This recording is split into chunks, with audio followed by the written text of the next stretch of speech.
will believe that yes, we all have consciousness. Yes? But no one will ever say, no scientist, no philosopher will say that consciousness is energy. So what is it then? It is like yourself. It's something. It's for you, as it's subjective of your understanding of your environment, of your existence.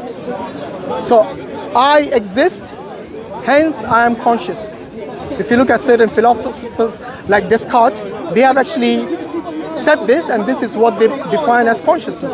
But anyone who says this is energy, they don't know what consciousness is. So that's the reason I'm asking you that there are many people who would actually believe in consciousness, but they don't have any evidence from a lab or from any, from any instrument or tool to detect this consciousness. Yet they firmly believe in it, like the way you do, like the way the scientists do, like the way the philosophers do. So we have to understand that we don't just live in a naturalistic world, we live in a world which has got both matter and something which is called, which is metaphysical.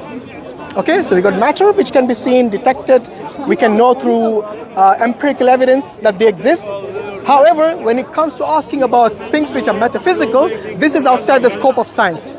So you cannot go to some scientists and say, okay, detect how much love I have for my pet in comparison to how much love I have for my parents. They will never be able to tell you, because this comes as a form from your consciousness.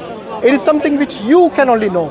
Only you will know subjectively how much, whom you love more, your pets or your parents. Do you see what I mean? So there are things other than just matter. There are things other than just energy, which we call the metaphysical. The metaphysical world is pretty real, and you believe it and I believe it. Something like an example I gave you is consciousness. It depends what you understand of energy is. I mean, energy doesn't have to be something that you can actually detect or define.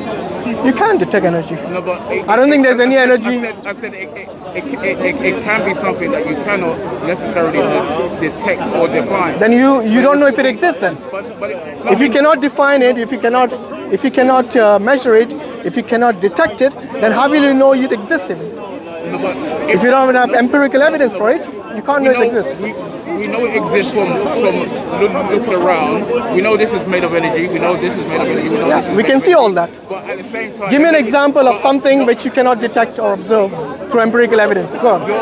Give an example. Your consciousness. That's the one I gave you. And I believe that's metaphysical, not physical. But everything stems from some form of... Sorry, everything stems from? Everything would stem from some form of energy which you cannot necessarily detect. And who made that principle? Because I've never heard of that principle. Everything stems from energy. Where did you get that from? No, I'm saying everything could be a form of energy, even if you can't detect it. Yeah, I'm asking you, where did you get that principle from?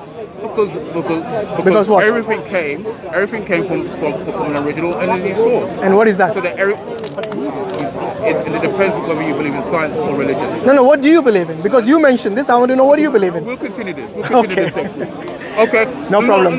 Thanks a lot, mate. Seek me out next week because I'll seek you. Well, I'm not going to seek you out if you want to continue this. Yeah, please do. Inshallah. All right. So, what's your name, by the way? Huh? Superman. Superman? Oh, well. We'll continue this next week. Can you show me how you fly? Yeah, I want to know how we fly. Maybe next week. Okay. We'll continue this. That's fine, inshallah. Okay. So yeah, just to give a quick summary. So the gentleman here, he wanted to discuss about certain things in religion. I asked him, do you believe in God? And he says, maybe, maybe not. He wasn't sure whether he even exists. And then I think from there it progressed into matter and energy and about the existence of the universe.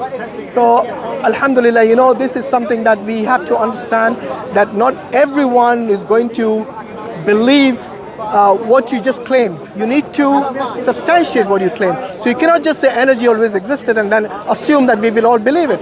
Even the scientists don't work like that. They need to substantiate.